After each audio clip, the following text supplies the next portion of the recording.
been driving Uber for almost a year when I picked up the woman who almost got me killed. I didn't know it at the time. She looked completely normal. But looking back, there were signs from the very first minute, and I ignored every single one of them. I was 27, driving nights in Charlotte to pay off some debt. Thursday to Saturday, 10 p.m. to 3 a.m. That was my sweet spot for surge pricing. I'd done maybe 8 rides that night when the request came in at 1:45 a.m. Pick up at an airport hotel, drop off at a residential address about 25 minutes away. Good fare.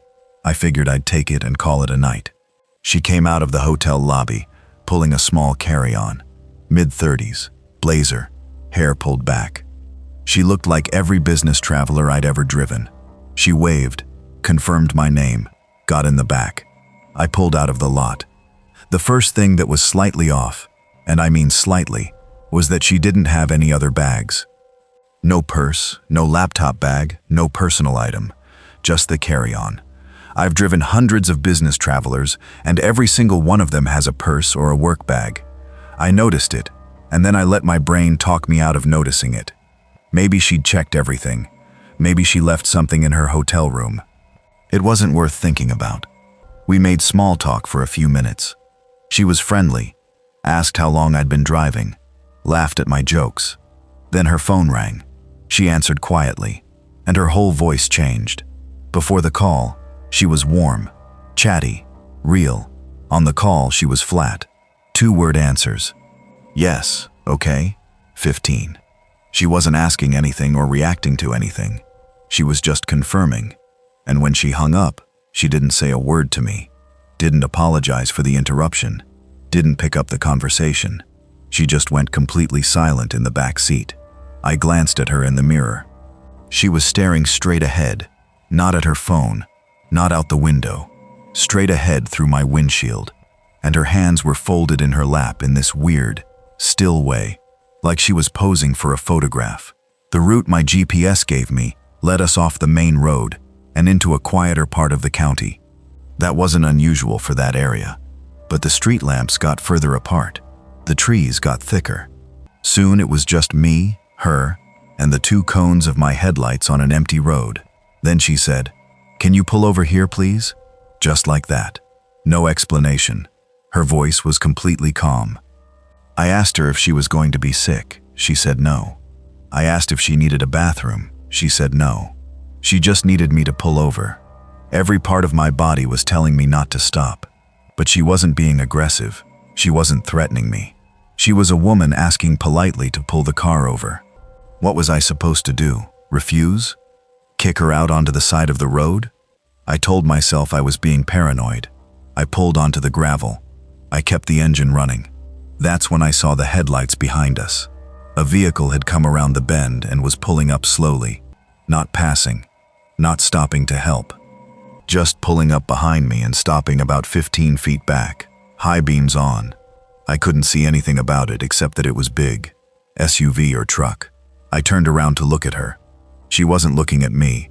She was looking past me, through the windshield, at nothing, and her hand was on the door handle. It hadn't been on the door handle a second ago. It was there now. That's when I understood. The call, the silence, the pullover, the vehicle behind us. She wasn't a passenger. She was a decoy. I threw the car into drive and slammed the gas so hard my tires spun before they caught. She made this noise behind me. Not a scream, a grunt, like I'd just ruined something she'd been planning. In the mirror, I saw the vehicle behind us starting to move, headlights swinging into the road. I drove faster than I've ever driven in my life. The GPS was screaming turn-by-turn directions. I was blowing right through. She was completely silent in the back. She wasn't yelling at me to stop. She wasn't asking what I was doing. She was just sitting there in silence. And somehow that was the worst part. Like she wasn't surprised. Like she was just waiting to see what would happen next. I saw a 24-hour gas station up ahead and swerved into the lot at full speed. Parked right at the front door under the brightest light I could find. Ran inside. Told the clerk to call the police. That I thought I was being set up. He was an older guy, and to his credit, he picked up the phone without asking questions. I turned around and looked out the window. She was standing next to my car, just standing there. The vehicle that had been following us was nowhere in sight. She looked at me through the glass for maybe 5 seconds. Then she picked up her carry-on and started walking. Not running, walking. Down the road, away from the gas station, into the dark. The police came 10 minutes later. I showed them her account on my app. The name was a woman's name, but the account was a week old, and the payment method had been added that day. The officer told me it looked like a burner account, probably created with a stolen card. He said what I described sounded like a coordinated setup. The phone call was her signaling to the vehicle behind us that the target was in the car. He couldn't tell me exactly what they'd been planning to do to me. He said he didn't have to. If I'd sat there 10 more seconds, I wouldn't be having this conversation. I stopped driving nights after that. A few months later, I stopped driving Uber completely. But every so often I think about her hand on that door handle, how it had moved without me noticing, how she'd been ready, and I wonder how many times she'd done it before.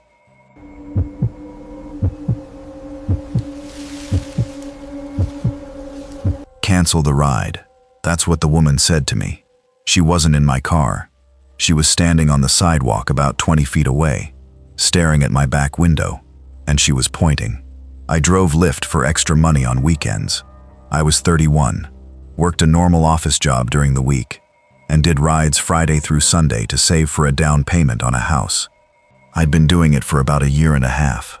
This happened in October, in a suburb outside of Boston. I remember the month because the leaves were bright red, and I kept thinking about how beautiful the drive was, right up until the moment everything went wrong. The ride request came in around 11:40 p.m. Pickup was outside a small bar in a quiet residential area. The passenger's name was listed as Marcus. 4.8 star rating. Nothing unusual. I pulled up to the corner and put the car in park. The bar was on my left. The pickup pin was on the right, across the street, in front of what looked like a dark residential building. There was no one standing at the pin. That happens sometimes. People drop their pin in the wrong spot. I waited. After about a minute, I saw movement in my rearview mirror. Someone walking up to my car from behind. I couldn't see their face, just their silhouette in the streetlight. They walked up to the rear passenger door, opened it, and got in. I heard the door close. I heard the seatbelt click. I didn't hear a voice. Most passengers say hi, or they confirm the destination, or they at least grunt hello.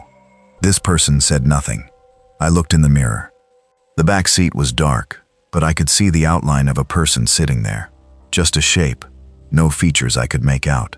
I said, "Marcus?" No answer. I said it again, a little louder. "Are you Marcus?" The shape in the back seat nodded once.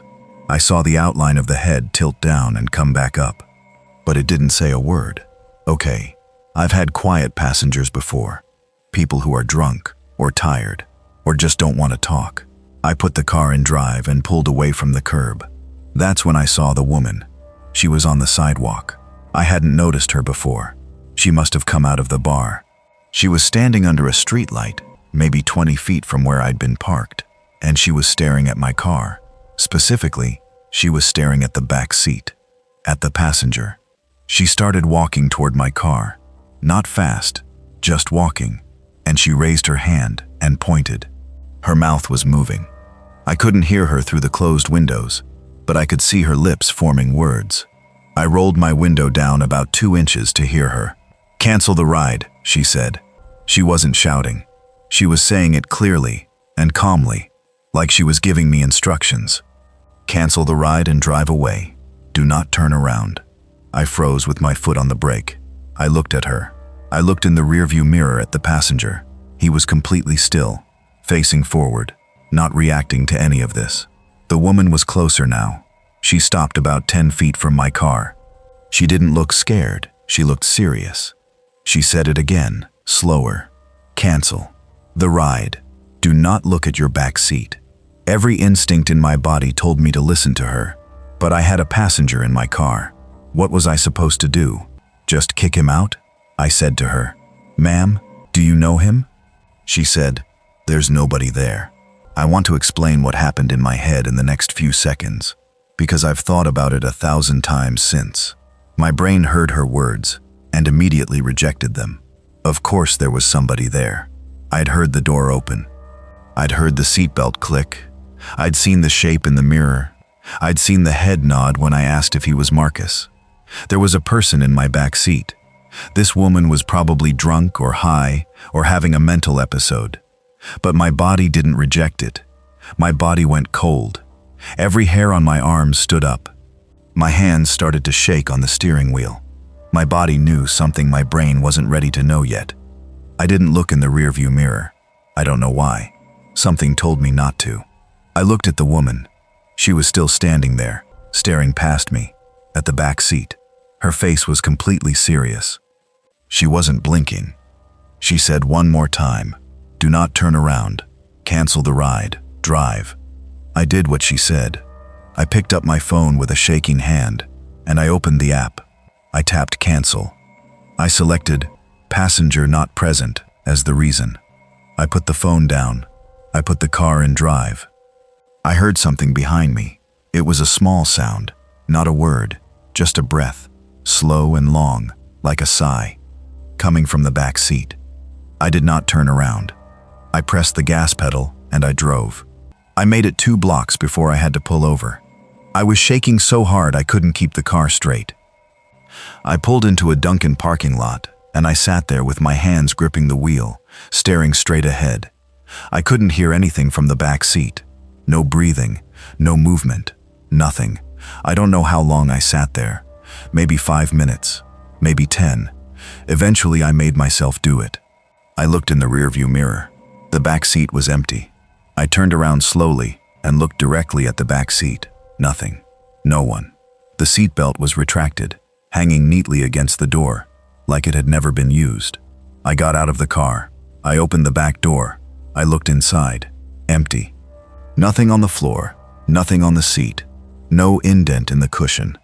I ran my hand across the seat and it was cold. Not the temperature of a seat that had a person sitting on it 30 seconds earlier. Cold, like the seat had been empty all night. I drove home. I didn't take any more rides that night. I sat in my apartment with all the lights on and I tried to make sense of it. The next day, I opened the Lyft app and I looked at the canceled ride. The passenger account was still there. Marcus, 4.8 stars. Real profile picture, a middle-aged man with a beard. I stared at it for a long time. Then I did something I probably shouldn't have. I opened Google and I searched the name Marcus with the neighborhood where I'd picked him up. I don't know what I was expecting to find, but I found something. There was a local news article from 3 months earlier. A man named Marcus had died in that neighborhood. He'd been hit by a car while walking home from a bar late at night. The article said he'd been trying to call a Lyft when it happened. His phone was found next to his body, with the app still open. The bar in the article was the same bar I'd picked up from. I sat there looking at the article for a long time. Then I closed my laptop. I deleted the Lyft app from my phone. I never drove for a rideshare service again. I've never gone back to that neighborhood. I don't drive through that part of the suburb, even during the day. I don't know what would happen if I did. Maybe nothing. But I think about the woman on the sidewalk sometimes. Who she was, how she knew, what she saw when she looked at my back seat that made her walk out of a bar at midnight to warn a stranger. And I think about the sound I heard behind me when I pulled away. The slow, long breath, like somebody who had waited a long time for a ride was finally on their way.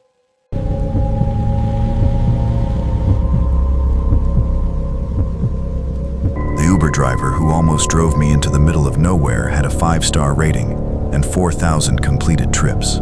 That's what makes me sick about it. He wasn't some new guy with no reviews.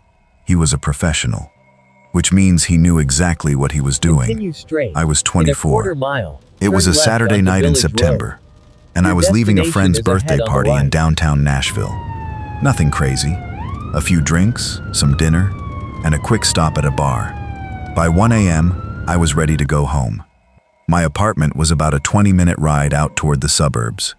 I called the Uber, watched the little car icon crawl toward my PIN, and hopped in when he pulled up. Silver Nissan Altima, tinted windows, air freshener hanging from the mirror.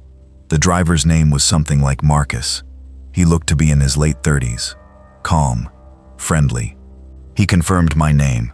I confirmed the destination, and we pulled away. For the first 5 minutes, everything was completely normal. He asked how my night was. I told him I'd been at a birthday party. He asked if I was in college. I said no. I worked in marketing. Small talk. The kind of small talk you have with every driver. Then he made a turn I didn't expect. I know Nashville well. I've lived there my whole adult life, and I know the route from downtown to my apartment. There are 2 ways to get there. Both take about the same amount of time, and both stay on well-lit main roads. He didn't take either of them. He got onto a side street I'd never been down before. At first, I told myself I was overthinking it. Uber drivers take weird routes sometimes. Maybe there was traffic somewhere I didn't know about. Maybe the app was routing him a new way. I pulled up my own map on my phone just to check. We were going the wrong direction. Not slightly wrong. Actually wrong. We were heading east, away from my apartment, when we should have been going north. I asked him if he was following the GPS. He glanced at me in the mirror and said yes. Then he said something that made my stomach drop. He said there's construction on the highway. This is a shortcut. I checked my map again. There was no construction. There was no shortcut, and we were now about 6 minutes off my actual route. I told him I thought his GPS was wrong. I said I lived in the area and I could give him directions. He nodded and said he'd take my directions. He turned at the next intersection like I asked, but he didn't turn the direction I told him to. He turned the opposite way. I felt this cold wave go through my whole body. I looked at the door lock on my side. It was locked. I hadn't locked it. I'd gotten into the car, and the lock had been up. Now it was down, which meant he had control of the locks from his side. I tried to open the door anyway. It wouldn't open. Child safety lock. He was watching me in the mirror the whole time, and he was smiling. Not a big smile. Just this small, tight smile like he'd been waiting for me to notice. I did the only thing I could think to do. I opened the Uber app and pretended to text someone. Then, in the calmest voice I could manage, I said, "My boyfriend is tracking my ride. He's asking why we're going the wrong way. Can you pull over? He's going to come pick me up." I don't have a boyfriend. I never did. But I said it loud and clear, and I said it while looking directly at him in the mirror. His smile disappeared. He didn't say anything. He just kept driving, but he sped up. And that's when I truly started to panic. I opened the app for real and hit the emergency button. Uber has an emergency function that connects you to 911 and shares your live location. I'd never used it before. I don't think most people ever have. I pressed it and held my phone down by my leg so he couldn't see the screen. A dispatcher came on the line. I spoke in short sentences, pretending I was still talking to my boyfriend. I said, "I'm in a silver Nissan Altima. The license plate starts with the letter T. My driver is going the wrong way. He locked the doors. Please send someone." The dispatcher was incredible. She stayed calm and told me she was tracking my location and had already dispatched officers. The driver couldn't hear her, but he could hear me. He was listening to every word. And I watched his face change in the mirror. The tight smile came back, but this time it looked forced. He was making a calculation. Then he pulled over. Just like that. He slowed down, pulled onto the shoulder, and stopped. He said, "There's been a mistake. I'll cancel the ride. You can get out." His voice was completely flat. I didn't get out. I stayed in the car, because I knew the second I stepped onto that dark road, alone, at 1 a.m., I was done. I told him no. I told him my boyfriend was 2 minutes away, and I was going to wait right there. We sat in silence for 3 minutes. He didn't look at me. He didn't move.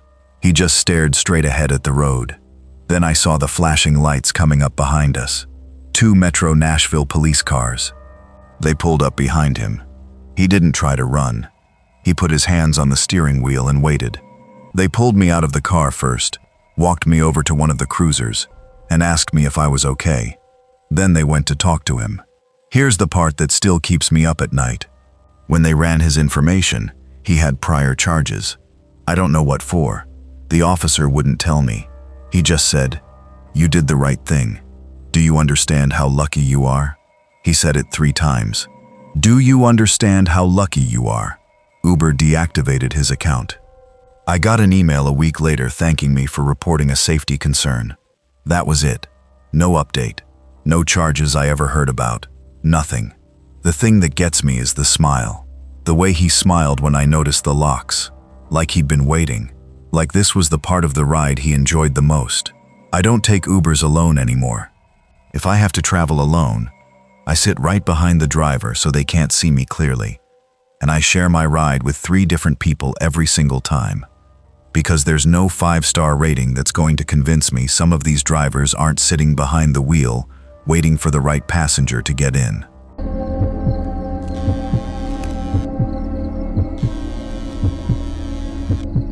I've delivered food for Uber Eats for almost 2 years. In that time, I've probably done 4,000 deliveries. Only one of them made me consider quitting on the spot, and I still don't know what would have happened if I'd gone through with it. I live in a mid-sized city in Ohio. I do most of my deliveries at night because the tips are better and the traffic is easier. I know this city like the back of my hand. Every neighborhood, every apartment complex, every shortcut. That's why what happened felt so wrong from the very beginning. It was a Wednesday night, maybe 11:30 p.m. But I'd already done 6 or 7 deliveries that shift. My phone buzzed with a new order. It was a big one. 2 bags from a 24-hour diner. Total order was over $70, which meant a good tip was likely. The pickup was easy. I grabbed the bags and got into my car. Then I looked at the drop-off address. It was on a street I'd never heard of. Redwood Lane. That struck me as odd, because I've been driving these streets for years, and I know most of the residential names in the delivery zone. I plugged the address into my GPS. It came up, but the route led me way out to the edge of the city, past the point where most of the houses stop and the wooded areas begin. I've done deliveries out that way before, so I wasn't immediately concerned. Some people live in rural pockets and still order delivery. But as I got closer, the neighborhoods thinned out. Streetlights disappeared. The pavement went from smooth to cracked.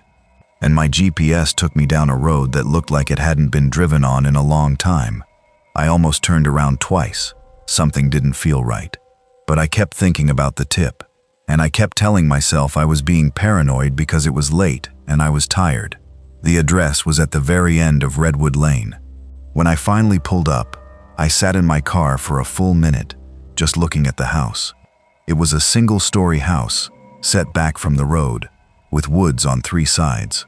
There were no other houses within sight, and the house itself looked wrong. There was a single porch light on. The rest of the house was completely dark. The driveway was empty. There were no cars, no signs of life, just that one porch light. I checked the delivery instructions on the app. The customer had written, "Please bring the bags to the back door. Front door doesn't work. Thank you." The back door.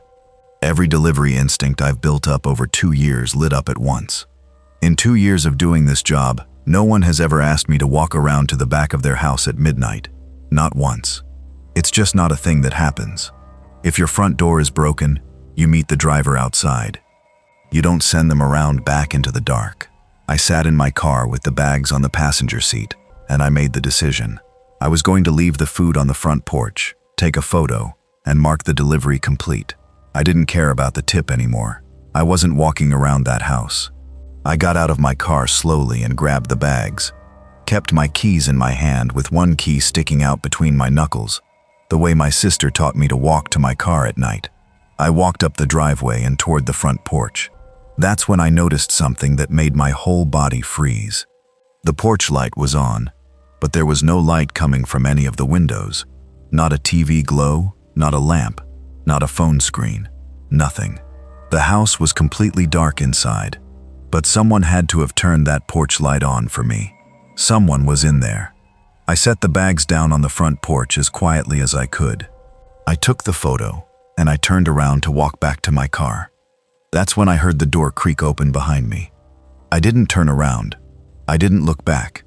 I just walked. Fast. Not running, because running would have told whoever was behind me that I was scared. Just walking with purpose toward my car. I heard footsteps on the porch behind me. slow ones. Then a voice said, "You forgot the drink." I hadn't forgotten the drink. There was no drink in the order. I had checked. I got to my car. I opened the door, got in, locked it, started the engine. I refused to look at the porch. I refused to see whoever was standing there. I just put the car in reverse and got out of that driveway as fast as I could. I drove for about 10 minutes before I pulled over into a gas station and just sat there shaking. I opened the app to leave a note for support, and that's when I saw it. The customer's account had been deleted, not deactivated, not paused, deleted. In the 15 minutes since I'd picked up the food, the account had been completely wiped. Support later confirmed to me that the account was new, had been created earlier that day, and had been flagged after my report. The payment method was a prepaid card that had been used only for that one order. The delivery address wasn't a real residential home. When I looked it up on public records the next day, the house at that address had been foreclosed on 8 months earlier. Nobody had legally lived there in almost a year. Someone had used a prepaid card to place a $70 food order at an abandoned house, with instructions for the driver to walk around to the back door in the dark. And when I didn't follow the instructions, someone came out of that house to try to get me to come closer. I reported everything I could. Uber Eats support was helpful, but honestly, there wasn't much they could do. The account was gone. The payment was untraceable. All I had was a story. I still deliver, but I don't take orders past 10 p.m. anymore. And I don't deliver to any address I haven't seen show up in the system before, because I know now that there are people out there who know exactly how the app works, who know that a driver will come to any address if the payment goes through, who set traps and wait to see who shows up. And I think about that voice sometimes. "You forgot the drink." I think about how calm it was, how casual, like whoever said it had said it before.